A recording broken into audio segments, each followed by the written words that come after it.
vamos lá. Boa noite a todos, sejam bem-vindos. Hoje eu queria, antes de tudo, explicar algumas coisinhas sobre a arte da leitura. Esse é um negócio fundamental, porque se entre 30% e 50% dos formandos das nossas universidades são analfabetos funcionais, isso quer dizer que entre 30% e 50% dos profissionais de nível superior em circulação no país, que tenham menos de 60 anos de idade, são analfabetos funcionais. Este é o dado principal em qualquer discussão sobre qualquer coisa no Brasil, porque é a opinião que você vai ver circulante, é a opinião dos jornalistas, de professores universitários, de advogados, de engenheiros, de médicos, de gente de formação superior.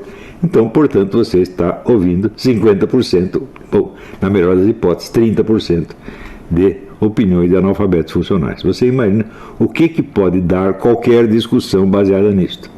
Quer dizer, a discussão entre ineptos, incompetentes, palpiteiros e, no fim das contas, vigaristas.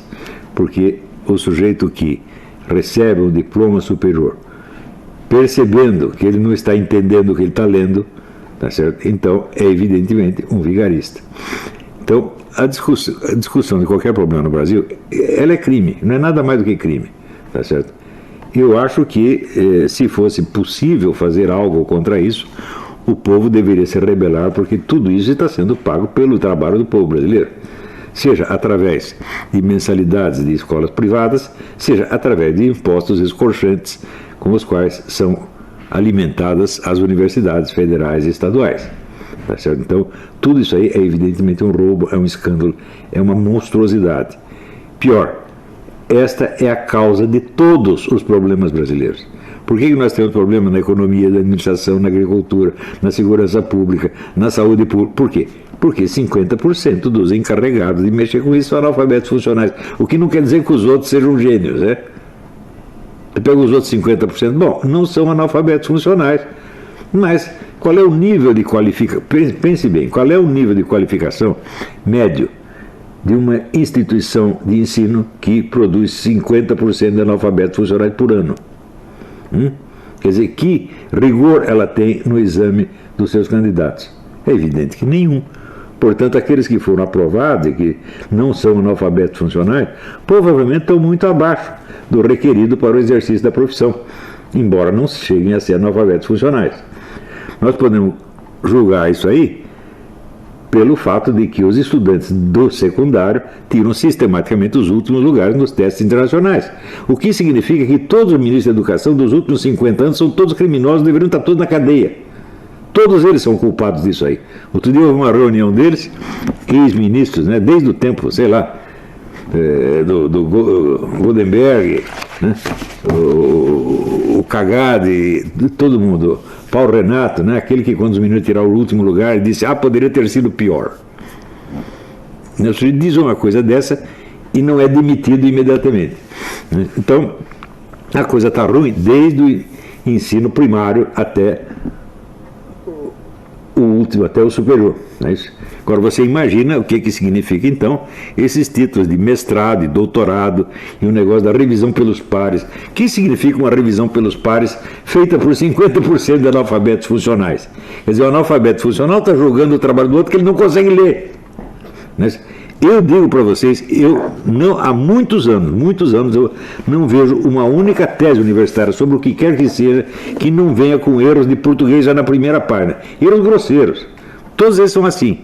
Então, todas as discussões sobre qualquer problema no Brasil estão saltando esta etapa. Quem está discutindo?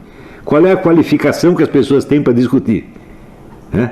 Se não tem qualificação nenhuma, é lógico que não adianta discutir nada, é lógico que todo e qualquer debate de problemas nacionais é só para gastar mais dinheiro indevidamente, e assim por diante. Então, é claro que para corrigir as deficiências de leitura, você tem que voltar a se alfabetizar de novo, você tem que fazer o curso do Carlos Nadalim e começar de novo. Você vai ter que aprender pelo velho método silábico e assim por diante, apagar tudo que você aprendeu pelo método socioconstrutivista, que é bom para fazer imbecis e que causa até lesão cerebral. Né? Teve aqui um especialista nessa matéria, faz anos atrás. Aliás, o cara era até petista, sendo petista e tudo, ele diz, olha, esse negócio é até perigoso, dá até lesão cerebral. E eu estou avisando os caras há não sei quantos anos e eles não prestam atenção. Um educador petista, não vou dar o nome agora para não queimar a reputação do cara, né? Então, agora precisa ver se os caras que ouviram isso entendiam o que ele está dizendo, né? Provavelmente não. Então, é com essas coisas que nós entendemos como é que foi possível botar na presidência da República um ladrão, bêbado, estuprador e cabrita, né? E depois ainda reclamar do que ele fez. Não, você não tem que reclamar nada, tudo que o Lula fez, ele tem o direito de fazer. Porque se você bota um sujeito desse na presidência, o que você pode esperar? Então, quem é o culpado disso? O culpado disso é todos os eleitores. Todos eles não quiseram saber em quem estava votando. E ainda acharam bonito. Ah, nós votamos no doutor, não deu certo, agora vamos votar no analfabeto para ver o que dá. É ideia de jirico mesmo, né? Quer dizer, não é, o outro foi ruim, mas não é porque fosse doutor, né? O Fernando Henrique Cardoso é obviamente um pseudo-intelectual. É um fingido, ele é um cara que se finge de intelectual e tem o que ele chama de postura. Postura, no meu entender, quem tem é galinhas, tá entendendo? Agora, ele veio lá com a postura, né? Eu acho esse um palhaço inepto, incapaz, né? Esse aí não daria para aguentar 5 minutos de discussão comigo. Por isso mesmo ele não vem, porque não é bobo, né? Louco sim, pero no tonto. Então,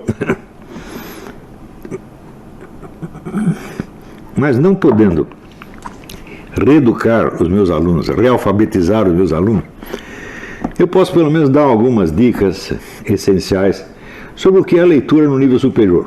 O que é a leitura no nível universitário? Eu asseguro para vocês, não há educação universitária no Brasil. Eu asseguro para vocês, o único sujeito que eu conheço que obteve uma formação universitária sou eu. Essas coisas, caras, não têm, não é formação universitária de jeito nenhum. É uma imitação grotesca. Se você pensar, você acha que o Cagade teve educação universitária? É claro que não. Claro que não, né? Você acha que o Emir Sader teve? Não existe isso. Um cara não pode ter educação universitária e escrever Getúlio com LH. Não é possível. Simplesmente não é possível. Isso não acontece no universo físico real. Entendeu? E assim por diante, né? Um educador que diz cabeçalho, escreve cabeçalho em vez de cabeçalho. Cabeçalho é uma palavra que é usada no ensino o tempo todo. Quer dizer, ele leu essa palavra pelo menos 1 milhão de vezes e não aprendeu a escrever. Falou, o que é isso? Esse é um fenômeno, né? É um fenômeno de inépcia, assim, raramente observado no mundo, né? Então, para alcançar o Brasil nesse concurso de inépcia, os outros países têm que se esforçar muito para chegar nesse ponto, né? Isso aí, eu repito, isso é a causa de todos os problemas brasileiros. Não adianta você discutir determinados problemas, porque eles não são problemas em si, eles são efeitos disso aí, é efeito da inépcia geral, né? Então, as opiniões circulantes, muitas vezes, são feitas pela mídia, e a mídia é escrita por analfabetos funcionais, isso aí não tem a menor dúvida. Então as pessoas aceitam, né? Coisa, por exemplo, outro dia eu ouvi o general Heleno dizendo uma coisa, eu gosto muito do general Heleno, tenho o maior respeito por ele, é um homem muito correto, muito honesto, digno da nossa confiança, mas isso não quer dizer que todas as opiniões dele sejam verdadeiras. Ele dizendo, agora nós seguimos uma política pragmática no nível internacional, nas relações internacionais nós somos pragmáticos, não ligamos para a ideologia, mas seguimos então a orientação do ex-ministro Saraiva Guerreiro, que todo mundo reconhece, foi um gênio da diplomacia. Ele diz, olha, peraí, o que você está dizendo o seguinte, existe por um lado as negociações, o dinheiro, e por outro lado existe apenas divergências de ideias, blá blá blá ideológico. Você acha que é assim mesmo, né? Você acha, por exemplo, que as ações da China para conseguir o domínio do resto do mundo são só blá blá blá ideológico? Você acha que a formação dos impérios é blá blá blá ideológico? É só divergência ideológica? E que perto do comércio tudo isso se apaga? Ou você acha, ou você não entende que tudo que um império como a China faz em matéria de comércio está dentro de um plano muito maior de dominação mundial? E que os interesses comerciais estão subordinados a uma coisa mais básica, mais importante e mais material? Ou você acha assim, o dinheiro é mais material do que as armas? Do que o poder militar? Será que você acha mesmo, né? Quer dizer, o comércio predomina sobre os fatores militares. Ora, meu Deus do céu, se o comércio predominar sobre os fatores militares, jamais teria havido uma guerra no mundo. É uma coisa muito simples, porque toda guerra vai contra os interesses comerciais. No fim, pode até dar o lucro para um, para os outros vai dar tudo prejuízo. O que a Alemanha ganhou com a guerra? Segunda Guerra. Perdeu tudo, meu Deus do céu. O que a Rússia ganhou? Ganhou poder militar, sem sombra de dúvida. Mas o prejuízo que ele levou, que depois os Estados Unidos teve que cobrir, quer dizer, não tem sentido o sujeito achar que o comércio predomina sobre a disputa de poder político-militar e diz que é um gênio. Não, que Saraiva Guerreiro é idiota. Idiota! É o cara que acabou levando o nosso governo, supostamente direitista e conservador, a ajudar Cuba a invadir Angola. Cuba foi matar um bocado de angolano lá com dinheiro, armas e assistência técnica do Brasil. E o pessoal fala dos crimes da ditadura, ninguém lembra desse crime, porque esse os favoreceu. Você acha que o cara que fez isso é um gênio? Não. E esse negócio de pragmatismo versus ideologia, isso é uma estupidez. Porque, vamos dizer, entre o comércio, e o restante, você chamar todo o restante de ideologia. Agora, ideologia o que é? Um discurso justificativo de uma política. Ele só pode existir se essa política existir. Quer dizer, se você está prestando atenção só no comércio e desprezando a ideologia, você está desprezando todo o fator político-militar. Você está desprezando o fator do poder, que é muito mais básico do que qualquer dinheiro que você tenha. E eu sempre dou o exemplo, quando um menino de rua assalta o sujeito na esquina, o sujeito tem mais dinheiro que ele, ou não? O menino vem com um revolvinho, pronto, assaltou. Ele assaltou porque o outro tem o dinheiro, mas ele tem o poder, ele tem a força. O único poder efetivo que existe é o poder de matar. E ele custa muito barato. Os russos costumavam matar os caras com um tiro na nuca. Um tirico, de calibre 7.6. Que era a arma que eles tinham. Acho que Makarov, a pistolinha russa. Quanto custava? Isso custava nada, pô. O alemão que prendia um monte de judeu no corpo, soltava um gás lá, 10 minutos, pronto, morreu todo mundo. Gastaram muito dinheiro com isso? Nada. Então, o poder de matar é mais decisivo do que qualquer outro poder. E é incrível que um general que teve a formação para raciocinar sobre, diga isto, que o que importa é o pragmatismo. O que eles chamam de pragmatismo é isso, é dinheirismo apenas. Ou seja, agora nós precisamos vender galinha para os árabes, então nós não podemos dar muita atenção para Israel. Eu digo, tá bom, e quais são os planos que os árabes têm com relação a nós aqui? Qual é a articulação entre os árabes e a China, e a Rússia, e os Estados Unidos? Onde está tudo isso? Essa sua bela negociação comercial, qual é o quadro político-militar no qual ela se desenrola? Nós não queremos saber. Entendeu? Então, isso aí, eu não acredito que houve nenhuma má intenção do general dizer isso, mas isso é um erro monstruoso criado pelo quê? Pela mídia. A mídia que o induziu em erro. Ele não examinou a coisa devidamente. Então, isso aí é uma deficiência de leitura, na verdade. Você se deixa impressionar pelas palavras pragmatismo. Pragmatismo quer dizer um negócio prático, que dá certo, que enche você de dinheiro. E ideologia quer dizer só um blá blá blá. Mas isso é o significado é o sentido verbal das palavras que você está usando. É o sentido dicionarizado das palavras. Não é a realidade que corresponde a elas no mundo.